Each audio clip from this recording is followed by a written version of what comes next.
Ancient Art of Mythical Creatures by A.J. Padilla.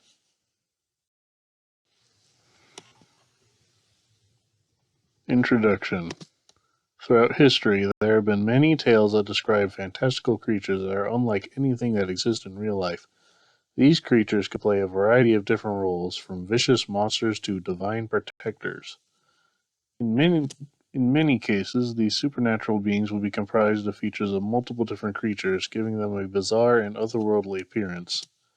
However, artists have nonetheless attempted to capture their likeness, bringing these imaginary beasts and their stories to life.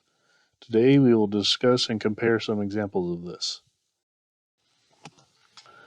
Our first artwork is the Chimera of Arezzo from 4th century BCE. This is a bronze casted sculpture found in Arezzo, Italy, that is known to have originated from the ancient Etruscan city of Arretium. It is currently kept by the Museo Archeologico Nazionale in Florence.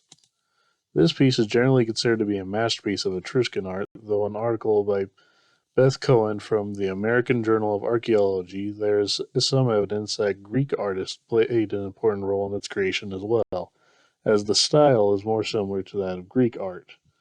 The Etruscans were known for exporting statues such as this one throughout the Mediterranean, which evidently led to significant cultural exchange.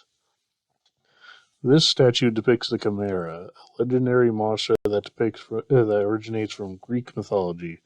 The Chimera is a savage, fire-breathing creature that consists of a combination of a lion's body, a tail with the head of a serpent or snake, and a goat's head on its back. The sculpture is intended to depict the monster locked in battle with the Greek hero Bellerophon, and is believed that the beast was once accompanied by a statue of Bellerophon himself. On one of the lion's legs, there is an inscription dedicating the sculpture to Timea, the Etruscan god of the sky, indicating that this was meant as an offering.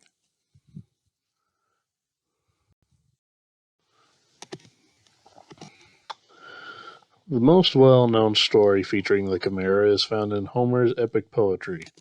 In this story, the hero Bellerophon was sent by King Iobates of Lycia to hunt down and kill the Chimera. However, this was actually a trap to have Bellerophon killed as a favor for King Proetus.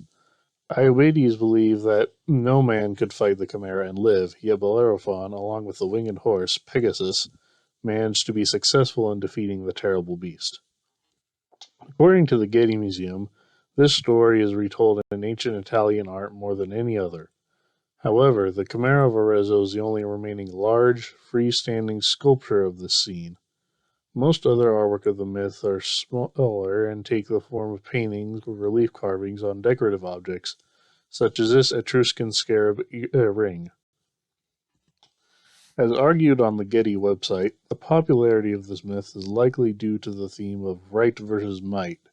In other words, the idea of a righteous hero triumphing over a powerful beast or animal, proving the superiority of man. This myth is thought to have influenced other stories throughout history, such as Saint George and the Dragon.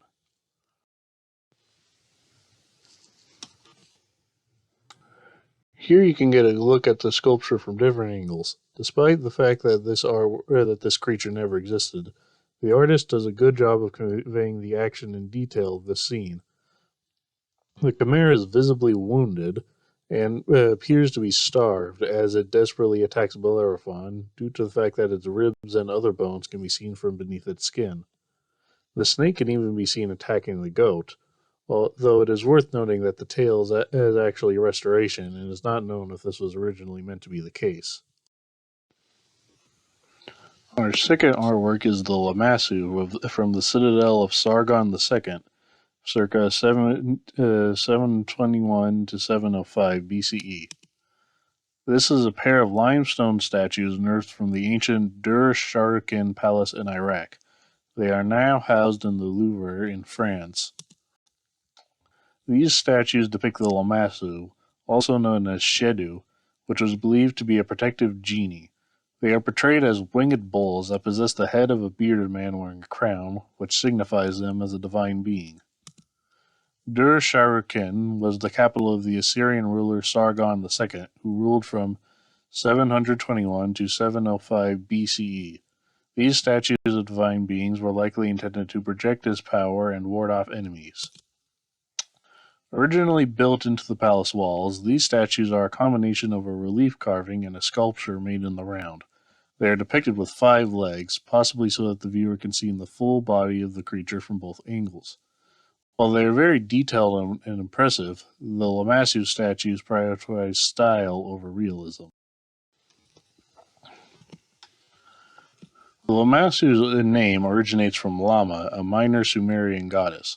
According to a dictionary of ancient Near Eastern mythology, Lama served as a protective deity and divine intercessor, and was widely worshipped by the Babylonians. In Assyrian times, however, the name was simply used to refer to protective beings in general. In particular, it became used to refer to divine winged beings with a lion or bull's body and a human head, eventually becoming the Lamassu. The Assyrians believed that placing an image of the Lamassu on their homes would place the home under the protection of the Lamassu, who would guard the home against supernatural forces of evil.